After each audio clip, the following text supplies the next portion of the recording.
आज हम G7 की मीटिंग में हिरोशिमा पर माननीय प्रधानमंत्री नरेंद्र मोदी जी गए और वहाँ पर अमेरिका के राष्ट्रपति जो बाइडेन साहब और ऑस्ट्रेलिया के प्रधानमंत्री, फ्रांस के प्रधानमंत्री, सबों के बीच में माननीय प्रधानमंत्री नरेंद्र मोदी जी ने यथास्थिति बदलने पर G7 के सभी देश और विश्व के सभी देशों को आगाह किए। यह उनका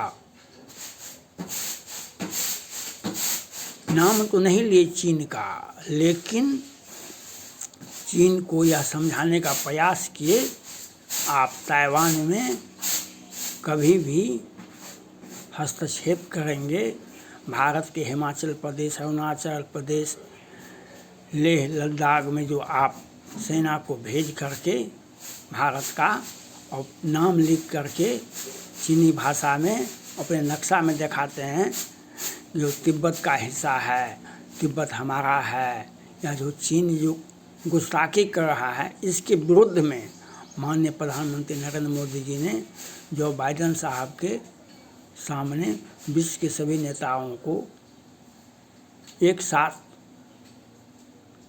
G7 का एक ही मकसद है, क्वाड का एक ही मकसद है, चीन का जो विस्तारवादी नीति है उसका विरोध करना, चीन को उसी की भाषा में जवाब देना। वह तभी संभव है जब G7 के सभी देश, क्वाड के सभी देश अमेरिका के नेतृत्व में, भारत के नेतृत्व में एक साथ रहें, तभी आप चीन अनेक प्रकार से विस्तारवाद का सहारा लेता है। वह सीमा पर बहुत बड़ी फौज खड़ा कर देता है, जो छोटे छोटे देश होते हैं उसे निगल जाते हैं और उसका कर्जा, आज पाकिस्तान हो या श्रीलंका हो या छोटे छोटे देश हो, वह उसे कर्ज दे करके और उसे अपने मिला लेते। जैसे नेपाल में BRI के तहत एक हवाई अड्डा का निर्माण किया गया। पहले नेपाल को यह होता था वह हमें दोस्ती के रूप में हमें हवाई अड्डा बना के दिया, लेकिन जब उद्घाटन हुआ तब चीनी राजदूत ने कहा था कि नहीं, यह कर्ज के रूप में चीन के द्वारा दिया गया पैसा है, जिस पर हवाई अड्डा उसी पैसा के कर्ज के रूप में दिया गया पैसा से नेपाल में हवाई अड्डा बना है। नेपाल बेचैन हो गया, हम इतना कर्ज क्यों लेंगे और हमें हवाई अड्डा बनाने की क्या आवश्यकता थी। लेकिन विस्तारवादी नीति का अनेक प्रकार से वह विस्तार करता है, कभी कर्ज दे करके, कभी सीमा पर सेना भेज दे करके, कभी सीमा को उसका ज़मीन का सीमा रेखा को बदलता है।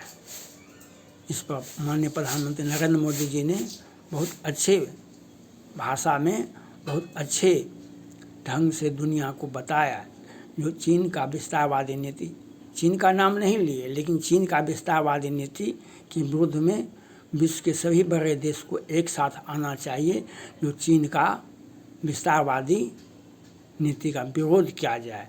चीन अगर किसी प्रकार का दुस्साहस करता है ताइवान में या भारत में या विश्व के किसी भी देश में, तो उसे एक साथ जवाब देना चाहिए। यह प्रधानमंत्री नरेंद्र मोदी जी का जो विचार है, इस बात का समर्थन अमेरिका, फ्रांस, ऑस्ट्रेलिया, कनाडा सभी देशों के प्रधानमंत्री ने पुरजोर स्वागत किया और यह बात होना भी चाहिए।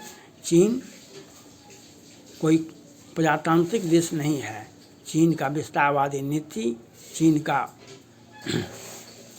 सैन्य क्षमता उसके विस्तारवादी का एक सहारा है, एक हिस्सा है, एक योजना है, और किसी भी देश के सीमा को बदल देना उसका साजिश है।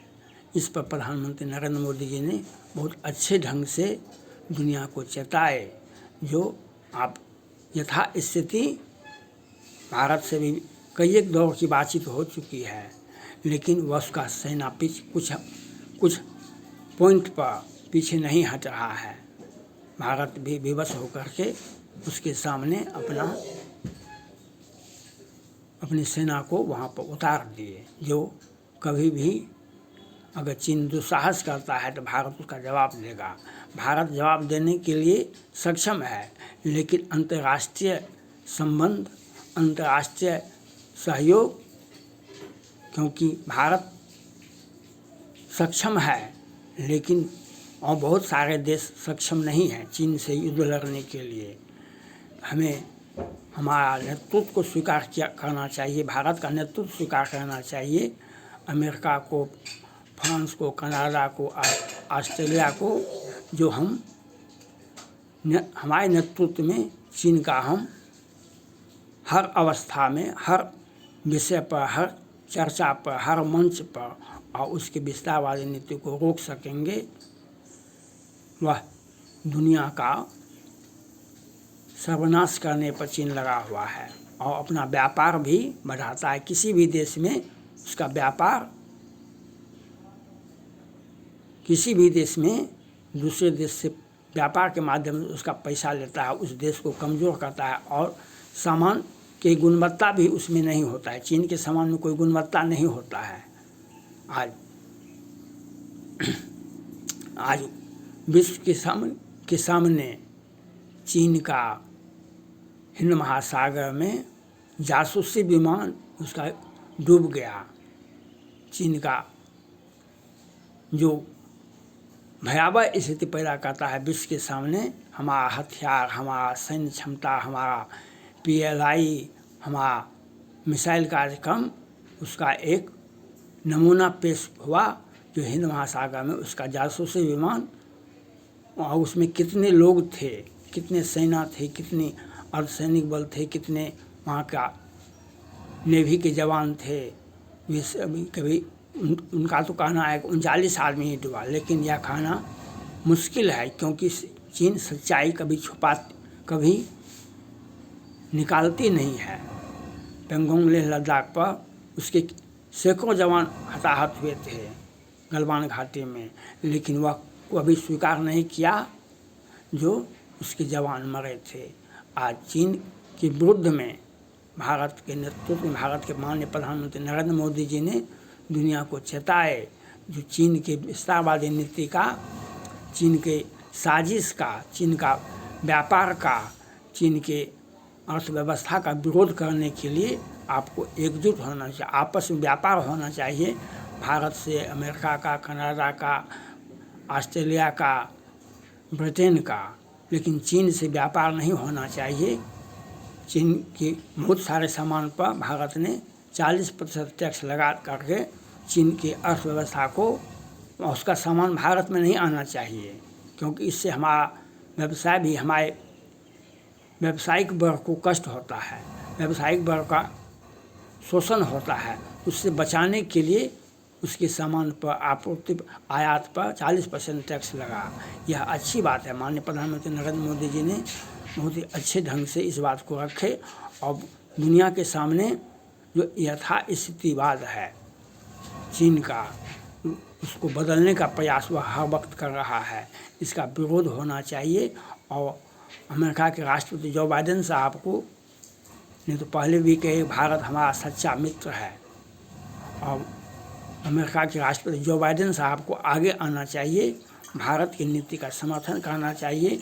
चीन को रोकने के लिए हर अवस्था में, चाहे उसका व्यापार हो, चाहे उसका सामान का निर्यात हो, या किसी उसका विस्तारवादी नीति हो, वह दक्षिण चीन सागर हो या हिंद महासागर हो, वह सब जगह अपना सैन्य बेस बनाता है। वह भारत को ही नहीं, विश्व के अनेक देशों को, जापान को भी निगलना चाहता है, ताइवान को भी निगलना चाहता है।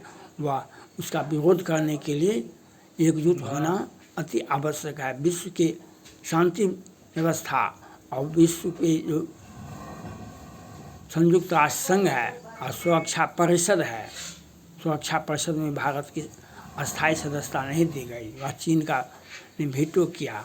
इस पर अमेरिका के राष्ट्रपति जो बाइडेन साहब को आगे आना चाहिए था, जो नहीं आ सके। वीटो भी भारत को अस्थायी सदस्यता संयुक्त सुरक्षा परिषद में मिलना चाहिए और भारत के नेतृत्व में विश्व के जो अमेरिका के राष्ट्रपति जो बाइडेन साहब, ऑस्ट्रेलिया के प्रधानमंत्री और जापान के प्रधानमंत्री को भारत का नेतृत्व और माननीय प्रधानमंत्री नरेंद्र मोदी जी का नेतृत्व को स्वीकार करना चाहिए, उनके बातों पर विचार करना चाहिए। चीन को रोकने के लिए आपको कूटनीति के साथ साथ युद्ध नीति भी बनानी पड़ेगा, व्यापार नीति भी बनानी पड़ेगी।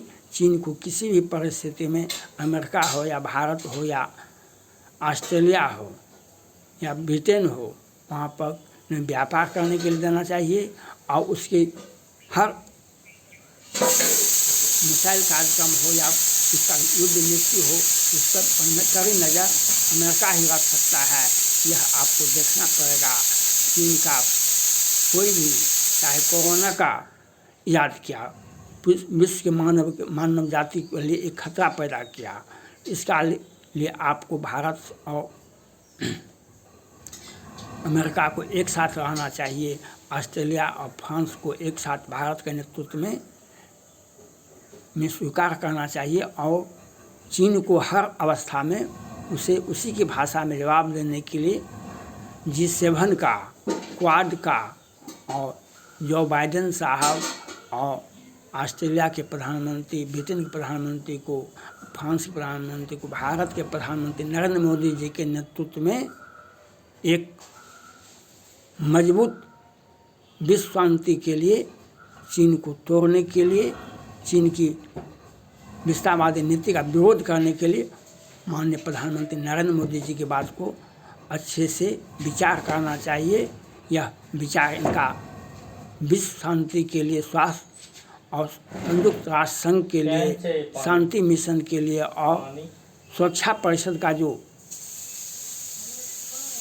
अधिकार है उसके तहत काम होना चाहिए, नियमानुकूल। और चीन का कोई भी विस्तारवादी नीति, यथा स्थितिवादी नीति जो किसी दूसरे देश को डराने धमकाने के लिए करता है, इसका विरोध होना चाहिए।